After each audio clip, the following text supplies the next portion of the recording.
पवन सिंह जी जुड़े हुए जो कि विदेश मामलों के जानकार हैं, इसके अलावा जेएनयू के स्कूल ऑफ इंटरनेशनल स्टडीज से ताल्लुक रखते हैं। सर, बहुत स्वागत है हमारे साथ जुड़ने के लिए। प्रधानमंत्री का बिम्स्टेक के मंच पे संबोधन, हमने तमाम बड़ी बातों का जिक्र किया। क्या एक बड़ा संदेश समझ में आता है इस मंच से? भारत क्या एक संदेश दे रहा है सहयोगी देशों को, कैसे कोऑपरेशन के साथ आगे बढ़ा जाए? बिल्कुल आरेंद्र, आपने एक लंबी सूची का जिक्र किया जहां ठोस खास उन्होंने जो ऑफर्स दिए हैं कि भारत किस अलग अलग क्षेत्र में बिम्स्टेक के साथ सहयोग आगे बढ़ाने में पहल करने की एक तरह से प्रस्ताव उन्होंने रखा है। तो ये जाहिर है कि भारत से इस तरह की अपेक्षाएं भी हैं इन्हीं सभी देशों के साथ तालमेल बनाने की। मोटे तौर पे सालाना घरेलू उत्पाद यानी जीडीपी के नजरिए से आप देखें तो 5.2 ट्रिलियन कुल जीडीपी है इन 7 देशों की, जिसमें करीब करीब 4 ट्रिलियन मतलब 3.9 ट्रिलियन भारत की ही जीडीपी है। ठीक उसी तरह से जनसंख्या के आधार पर भी देखें तो ये सारे जो बाकी के 6 देश हैं भारत को छोड़कर, उनकी कुल मिलाकर जनसंख्या जो है वो भारत से 1/4 के करीब करीब है। तो भारत एक बड़ा और सक्षम देश होने के चलते एक तरह से अपेक्षा होती है और लगातार भारत ने हर क्षेत्र में पहल की है कि बिम्स्टेक को लगातार किस तरह से आगे बढ़ाया जाए। और कई क्षेत्रों में, खासकर आपने देखा कि सूचना और पर्यटन का एक केंद्र दिल्ली में है और पर्यावरण का एक केंद्र नोएडा में है, ऊर्जा को लेकर एक केंद्र बेंगलुरु में पहले से ही है। तो ये सब बिम्स्टेक के केंद्र भारत में है। और पिछले शिखर सम्मेलन में कोलंबो में जो ऑनलाइन हुआ था, यहाँ पर बिम्स्टेक चार्टर भी अडॉप्ट किया गया था। 14 जो खास प्रायोरिटी के क्षेत्र हैं उनको कम करके 7 बनाया गया और हर एक सदस्य को उसमें लीड लेने की इस तरह से आपस में सहमति हुई। यहाँ भारत ने एनर्जी, ऊर्जा और सुरक्षा को जिम्मेदारी ली। जिस तरह से आपने देखा कि जो आज मेजबान देश थाईलैंड है, उन्होंने व्यापार और निवेश में लीड लेने की शुरुआत की। तो इस तरह से मुझे लगता है क्योंकि भारत से बहुत अपेक्षाएं हैं और वो न केवल उनके भाषण में शिखर सम्मेलन में नजर आता है, उसके अलावा जितनी भी द्विपक्षीय बायलैटरल जो साइडलाइंस में हो रहे हैं अलग अलग देशों के राष्ट्राध्यक्षों के साथ, उसमें भी भारत की एक तरह से साख है जो वो नजर आती है। और भारत की जो जिम्मेदारी है एक तरह से वो भारत खूब अच्छे से निभाने की कोशिश में है। और ये साफ जाहिर आता है भारत के प्रधानमंत्री के भाषण में, जहां न केवल उन्होंने पुराने ऐतिहासिक रिश्तों की बात की, पर आज किस किस क्षेत्र में किस किस तरह से खास तरीके से स्पेसिफिक तरह से किस तरह से भारत योगदान देना चाहता है बिम्स्टेक को जोड़ने में और आगे बढ़ाने में। स्वयं सिंह, एक बात जो मानी जाती है वो ये कि जैसे प्रधानमंत्री ने आज बातें की उसमें कुछ बहुत महत्वपूर्ण संदेश भी दिया गया कि जैसे हमें साझा संकल्प लेने होंगे, एक सामूहिक शक्ति के तौर पर हमें बिम्स्टेक को आगे रखना होगा। जब हम व्यवस्थाओं की बात करते हैं, तंत्र की बात करते हैं, मैकेनिज्म्स की बात करते हैं, होम मिनिस्टर मैकेनिज्म भी शुरू हो रहा है, ये तमाम बड़ी पहल हैं जिनकी बात होती है, लेकिन व्यवस्थाओं के, संस्थाओं के अंतर्गत भी कदम उठाए जाने जरूरी होते हैं ताकि लक्ष्यों को हासिल करने की और व्यवहारिक रूप से जमीन पर काम हो सके। जो प्रधानमंत्री ने भारत के प्रस्ताव और सुझाव इस मंच पर आगे रखे हैं, पहले भी भारत पहल करता रहा है, इसी वर्ष बहुत सारे आयोजन प्रस्तावित हैं भारत की ओर से। क्या इसमें भारत की भूमिका की महत्ता को ही ये रेखांकित करते हैं? और कहां तक ये जो एकजुटता की बात प्रधानमंत्री ने आज की है कि हमें एकजुट होकर आगे बढ़ना है, इसकी दिशा में भी व्यवहारिक कदम के तौर पर इसे देखा जा सकता है? बिल्कुल ठीक मानता, आपने 2 चीजों का इसमें जिक्र किया। एक तो ये आपस में तालमेल बनाकर आगे बढ़ने की जो बात है, तो वो सोच बिम्स्टेक में शुरू से ही है। यहाँ पूरा ध्यान केंद्रित रहा 1997 से न केवल आर्थिक विकास पर उसके साथ साथ सामाजिक प्रगति पर भी। तो इस तरह से जो सोच उसके पीछे है वो तालमेल बनाकर आगे बढ़ने की है। और दूसरी बात, यहाँ आपने कहा कि अलग अलग संस्थान जो हैं भारत के, वो किस तरह से तालमेल, हिस्सेदारी, साझेदारी बनाने का एक तरह से प्रस्ताव रख रहे हैं। उसकी वजह यह है कि इन 7 देशों को आपस में बढ़िया तालमेल बनाने के लिए राष्ट्र अध्यक्षों का आपस में परस्पर संबंध अच्छे होना, तालमेल अच्छा होना जरूरी है। पर उसके साथ साथ जो है राष्ट्राध्यक्ष अलग अलग देशों में चुनावों के कारण बदलते रहते हैं। इसलिए डोमेस्टिक लेवल पर हर देश में कंस्टिट्यूएंसीज जो संस्थान हैं उनका आपस में किस तरह से तालमेल बने ताकि पूरी जनसंख्या का आपस में तालमेल और जिसको स्टेक्स कहते हैं लगे कि हमारे तालमेल के बगैर हम सभी आगे नहीं बढ़ पाएंगे, और किस तरह से यदि तालमेल बनाते हैं तो तेजी से आगे बढ़ पाएंगे, चाहे वो आर्थिक विकास की बात हो या सामाजिक प्रगति की बात हो। इसीलिए अलग अलग क्षेत्र में अलग अलग संस्थान, क्योंकि भारत, मैंने जैसे शुरू में कहा कि इन सब में बहुत बड़ा देश है, इसलिए हमारे यहाँ जितने संस्थान हैं उनको लगातार इन देशों के साथ जोड़ने के जो प्रस्ताव हैं वो सामने हैं, और उससे किस तरह से न केवल इन देशों के नागरिक लाभ उठाएंगे, बल्कि हमारे संस्थानों को भी इनके समाज में जो संस्कृति है, जो इतिहास है, और किस तरह से तालमेल आर्थिक विकास में आगे बनाना है, उसमें हमें भी सहायता मिलेगी। क्योंकि भारत में जैसे आपने देखा कि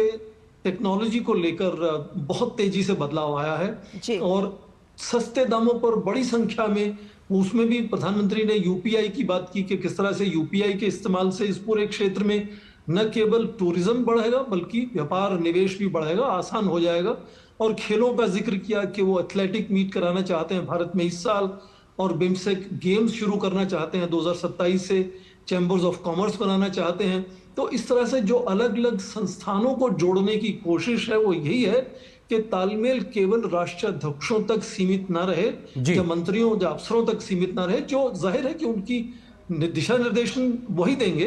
पर उन तक सीमित ना रहकर आम लोगों पर, संस्थानों पर आपस में हिस्सेदारी साझेदारी बने। तो इसलिए वो दूर तक वो आपस में साझेदारी हिस्सेदारी जाएगी, और जाहिर है कि बहुत असरदार भी होगी उस तरह जी। से। सर, एक मूल सवाल सर, क्योंकि जो तमाम प्रयास आज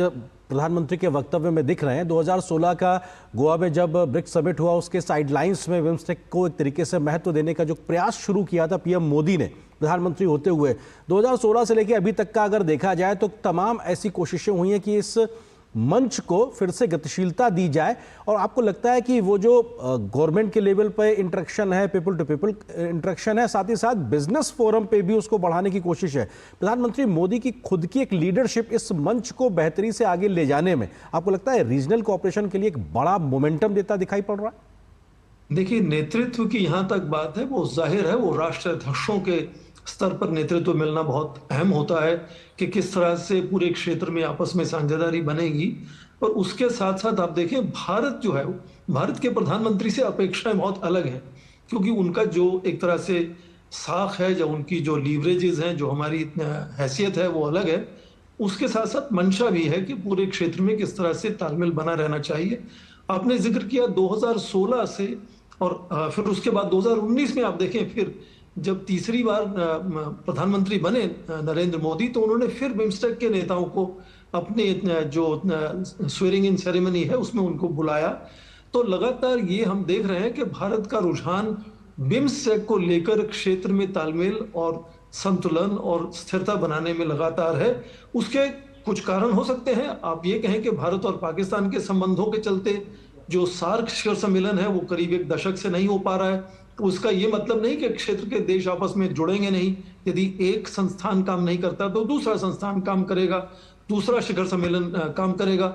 और दूसरी बिम्स्टेक में ये खासियत है कि इसमें चीन नहीं बैठा, नहीं तो चीन हमेशा से कुछ ना कुछ इस तरह से दूसरे देशों से तालमेल बनाता है कि वो कभी कभी भारत के लिए चिंता का विषय होता है। और तीसरी बात कि जब आज पूरी दुनिया की बड़ी शक्तियां हिंद प्रशांत सागर पर पूरा ध्यान केंद्रित कर रही हैं, तो ये बिम्स्टेक जो दक्षिण एशिया को दक्षिण पूर्व एशिया के साथ जोड़ता है, वो भारत की जो लुक ईस्ट पॉलिसी है, एक्ट ईस्ट पॉलिसी है, एक्ट फार ईस्ट पॉलिसी है, नेबरहुड फर्स्ट पॉलिसी है, और हाल ही में प्रधानमंत्री ने जो महासागर का जिक्र किया, mutual and holistic advancement of security and growth in the region Mauritius में उन्होंने ये कहा। तो ये सारे जो भारत के विकास को लेकर सामरिक सोच है, उसमें बिम्स्टेक बहुत सटीक बैठता है एक तरह से। तो इसलिए जाहिर है कि भारत उसमें पूरा जोर शोर से योगदान देगा, और यदि भारत इस तरह से योगदान देता है तो दूसरे देशों को भी, दूसरे सदस्य जो हैं बिम्स्टेक के, उनको भी उसका लाभ मिलता है। इसलिए वो लगातार आप देखते हैं कि तालमेल में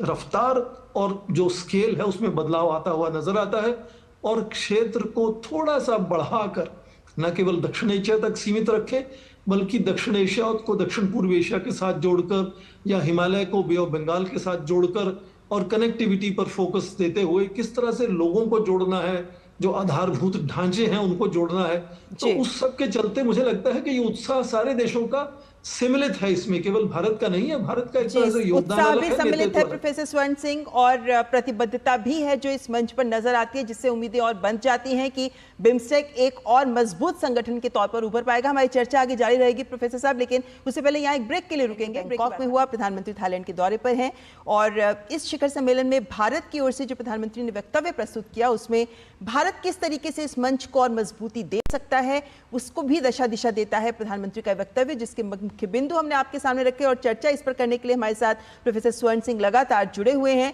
प्रोफेसर साहब, एक महत्वपूर्ण बात, क्योंकि कनेक्टिविटी एक बहुत बड़ा लक्ष्य भी है और बहुत चैलेंज भी है कि इस संगठन को मजबूती देनी है, एकजुटता देनी है, तो जरूरी है कि कनेक्टिविटी को बढ़ाया जाए। आज प्रधानमंत्री ने कनेक्टिविटी के 3 पहलुओं को सामने रखा है, जिसमें एक फिजिकल आता है, एनर्जी आता है और डिजिटल आता है। ऐसे में क्योंकि हम जानते हैं कि कनेक्टिविटी को लेकर पहले ही मास्टर प्लान बना हुआ है बिम्स्टेक देशों का, एक्शन प्लान जिस पर काम हो रहा है अब, लेकिन प्रधानमंत्री ने जो एनर्जी और डिजिटल पर जोर दिया है, इसकी महत्ता, पहले एनर्जी की अगर हम बात समझना चाहें, कितना महत्वपूर्ण है एनर्जी के क्षेत्र में इन 7 देशों का आपसी सहयोग, क्योंकि एनर्जी ग्रिड कनेक्टिविटी की प्रधानमंत्री ने बात की है और इसको लेकर सेंटर, एक्सीलेंस सेंटर भारत में चल रहा है। भारत की भूमिका महत्वपूर्ण है, लेकिन इन देशों को कैसे जोड़ती है ये ग्रिड पे? बिल्कुल, आपने अच्छा प्रश्न उठाया, क्योंकि भारत जो है वो अलग अलग क्षेत्रों में योगदान देना चाहता है, जिसमें ऊर्जा का जो एक क्षेत्र है बहुत खास है। उसमें भारत का नेतृत्व भी तय हो चुका है। बिम्स्टेक के शिखर सम्मेलन में, जब कोलंबो में हुआ था ये शिखर सम्मेलन 2022 में, तो इसमें सबसे बड़ा आज जो चुनौती है वो ये कि किस तरह से जो एनर्जी है उसका ट्रांजिशन टुवर्ड्स ग्रीन एनर्जी की तरफ जो ट्रांजिशन है, वो आज सबसे बड़ा पर्यावरण को सामने रखते हुए एक तरह से चुनौती है, और भारत लगातार उसमें कोशिश कर रहा है। देखें, भारत के प्रधानमंत्री की बैंकॉक के बाद अभी यात्रा कोलंबो जाने वाले हैं वो, और वहाँ अलग अलग तरह से जो तालमेल बनने वाला है, उसमें एक बहुत बड़ा सोलर प्लांट लगाने की एक तरह से वो फाउंडेशन रखने वाले हैं। भारत उसमें एक बहुत बड़ा सोलर एनर्जी प्लांट बनाने वाला है, और उसके अलावा चाहे वो भूटान हो, नेपाल हो, उससे ऊर्जा का तालमेल पहले से ही भारत का बना हुआ है। उसमें भी कोशिश है कि जो रिन्यूएबल सोर्सेज हैं एनर्जी के, चाहे वो हाइड्रो पावर जनरेशन की बात हो, तो भारत ऊर्जा के क्षेत्र में पहले से ही इन देशों के साथ कुछ हद तक जुड़ा हुआ है। पर यदि सहमति आप देखें कि बिम्स्टेक के स्तर पर बनती है, तो उसको जो भारत की कोशिश है इन देशों के साथ मिलकर ग्रीन एनर्जी की ओर जाने की, रिन्यूएबल एनर्जी की ओर जाने की, और पर्यावरण को उस तरह से सुलझाने की जो चिंताएं हैं, मुझे लगता है कि उसमें और भी सहूलियत होगी, और जो कोशिश है वो और भी अच्छे से आगे बढ़ेगी। सर, हमने अक्सर देखा प्रधानमंत्री कहते हैं कनेक्टिविटी की लिहाज से, जो बात अभी हमारी सहयोगी ममता ने कहा कि फिजिकल कनेक्टिविटी, डिजिटल, और उसमें आज उन्होंने एनर्जी कनेक्टिविटी को भी जोड़ा है, लेकिन डिजिटल कनेक्टिविटी में भारत को एक महारत हासिल है। पब्लिक डिजिटल इंफ्रास्ट्रक्चर को लेकर भारत ने जिस प्रकार का काम किया, दुनिया के लिए एक उदाहरण नज़ीर के तौर पे है। फाइनेंशियल इंक्लूजन को लेकर जिस प्रकार से काम भारत में हुआ, वो तमाम देशों के लिए एक सहयोगात्मक पहल के तौर पे भारत उसको आगे रखने के लिए बात कर रहा है। आपको लगता है कि ये जो कनेक्टिविटी है डिजिटल वर्ल्ड को लेकर, वर्चुअली कैसे जोड़ा जाए, या भारत उसमें क्या योगदान दे सकता है? आपको लगता है कि ये एक बड़ा अहम पहलू होने वाला है यहाँ से अब आगे देशों को आपस में जोड़ने के लिए, उसका एक केंद्र बिंदु के तौर पर? अरेंद्र, 2 तरह से ये चीजें बदलाव लाने वाली हैं। एक तो रोजमर्रा के जीवन में, और दूसरा जो पूरी तकनीक के हस्तांतरण को लेकर विश्व की सोच है, उसमें भी बदलाव लाने वाली है। 2 वजह से भारत जाना जाता है तकनीक में, अति आधुनिक जो तकनीक है उसको लागू करने में। एक तो सबसे पहले कि सस्ते दामों पर भारत दुनिया में कई तरह की अति आधुनिक तकनीक बहुत सस्ते दामों पर मुहैया कराने में सक्षम रहा है, एक के बाद एक उदाहरण है। और दूसरा ये कि बहुत बड़ी संख्या में उसको जमीन पर उतारने का भी उदाहरण भारत में एक के बाद एक मिलता है। और दूसरी बात जो मैंने कही कि किस तरह से ये तकनीकी हस्तांतरण की विश्व की सोच में बदलाव आने वाला है।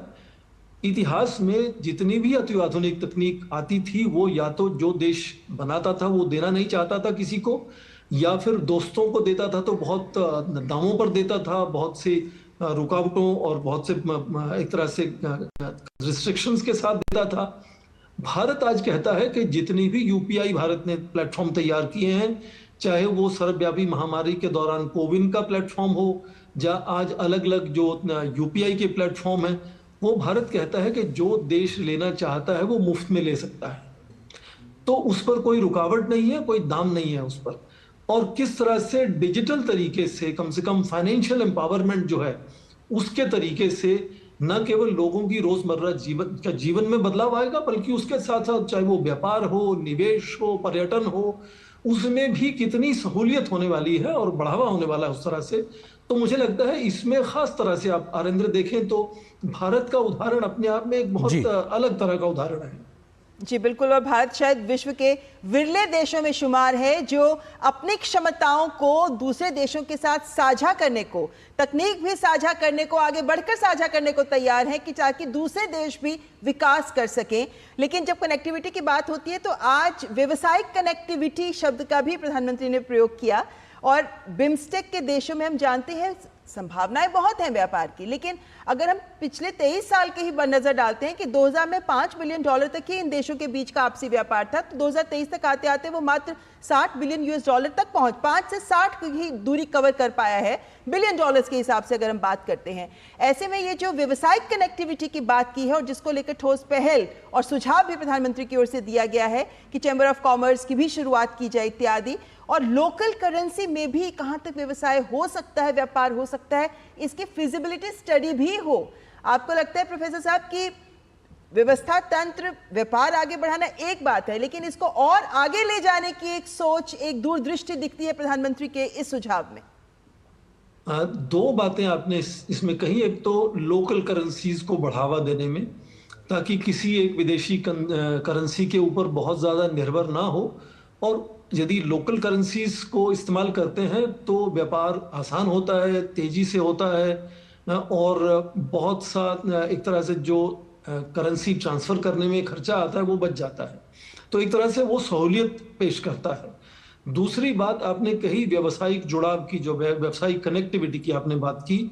वो भी मुझे लगता है पिछले कुछ ही वर्षों में विश्व में एक तरह से नई जागरूकता आई है। जब सर्वव्यापी महामारी हुई तो विश्व में ये समझ आया कि किस तरह से उत्पादन में ज्यादातर विश्व एक ही देश चीन पर कितना निर्भर है, और सभी देशों में उसके बाद ये चाहे वो ऑनशोर प्रोडक्शन की बात हो, फ्रेंड शोरिंग की बात हो, जो सप्लाई चेन्स हैं, प्रोडक्शन चेन्स हैं, वैल्यू चेन्स हैं, उसको किस तरह से बदल कर बनाया जाए ताकि उसमें संतुलन बना रहे, किसी एक क्षेत्र में, एक देश पर, एक संस्थान, एक कंपनी पर बहुत ज्यादा विश्व निर्भर ना हो जाए। ये व्यावसायिक जो जुड़ाव है ये उसी के सोच का नतीजा है एक तरह से, कि ना केवल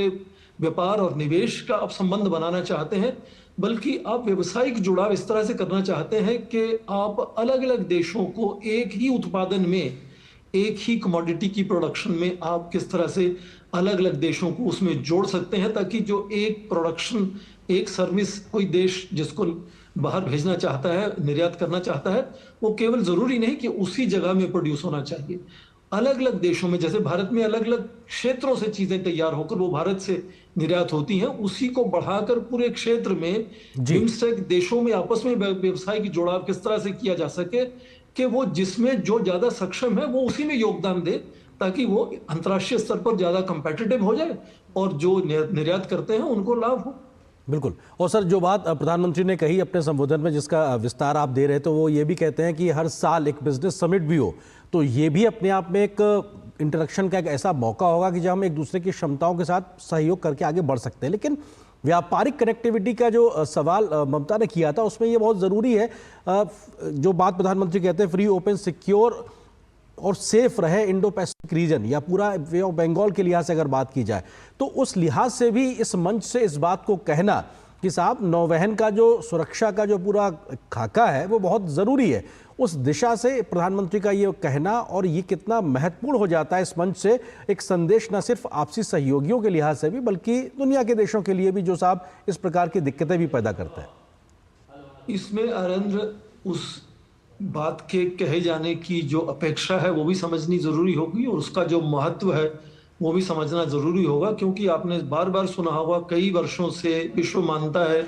कि इस पूरे क्षेत्र में भारत जो है वो नेट सिक्योरिटी प्रोवाइडर है। तो क्योंकि भारत आज हिंद प्रशांत सागर में भी एक बड़ा एक तरह से योगदान लगातार देता हुआ नजर आता है, विश्व की जितनी बड़ी शक्तियां हैं वो भारत के साथ तालमेल बनाकर इस क्षेत्र में आना चाहती हैं। एक के बाद एक दस्तावेज जो बड़े देशों ने, बड़ी शक्तियों ने जारी किए, उसमें लगातार भारत की हिस्सेदारी का और भारत से तालमेल बनाकर इस हिंद प्रशांत क्षेत्र में अपना, चाहे वो प्रभाव बनाने की कोशिश हो या व्यापार या निवेश बनाने की जरूरत हो, सभी बड़ी शक्तियां आज भारत की एक तरह से अहमियत को हिंद प्रशांत क्षेत्र को लेकर न केवल समझती हैं पर उसका जिक्र भी करती हैं बार बार। तो इस तरह से चाहे वो अपेक्षा के नजरिए से आप देखें, जिम्मेदारी के नजरिए से देखें, या उसका क्या महत्व है इस शब्दावली का, उसके नजरिए से देखें, ये मुझे लगता है बिल्कुल एक तरह से जरूरी था कि भारत के प्रधानमंत्री इसका भी जिक्र करते अपने भाषण में, और जैसा आपने कहा कि उन्होंने इसका जिक्र किया अपने भाषण में। बिल्कुल। और सर जो आप बात कह रहे हैं बेहद महत्वपूर्ण है, लेकिन इसी में एक चीज़ और, प्रधानमंत्री जब संबोधन देते हैं वो इस बात का भी जिक्र करते हैं कि कैसे साइबर सुरक्षा की बात हो,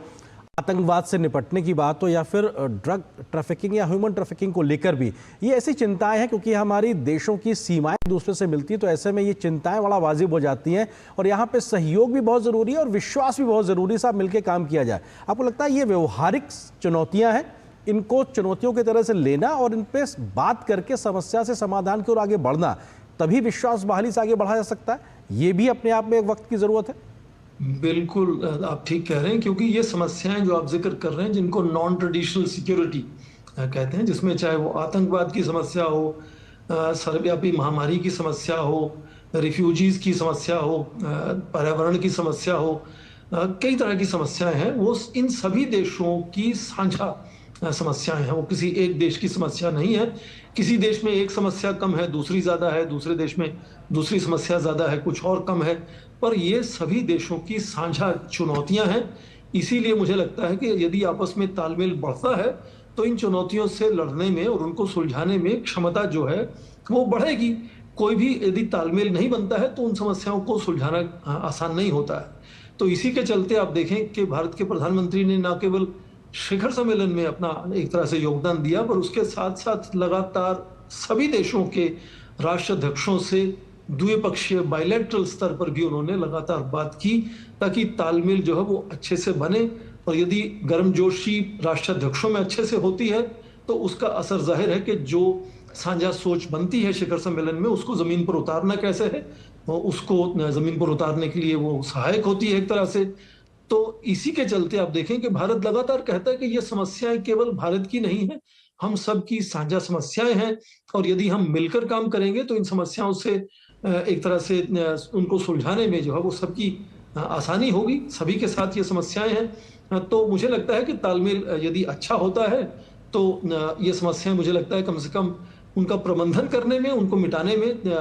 सभी देशों का एक तरह से लाभ है। और उस तरफ मुझे लगता है कई कड़े कदम उठाए जा चुके हैं और कई नए कदम उठाए जाएंगे आने वाले समय में। बिल्कुल। और सिक्योरिटी पे जो जॉइंट वर्किंग ग्रुप बना हुआ है उसकी पहली बैठक भी इसी साल भारत में आयोजित की जाएगी, जो बड़ी पहल, क्योंकि भारत लीड नेशन है जब हम इस पिलर की बात करते हैं बिम्स्टेक के मंच पर। लेकिन आज जब प्रधानमंत्री अपना वक्तव्य दिया, प्रोफेसर स्वर्ण सिंह, उन्होंने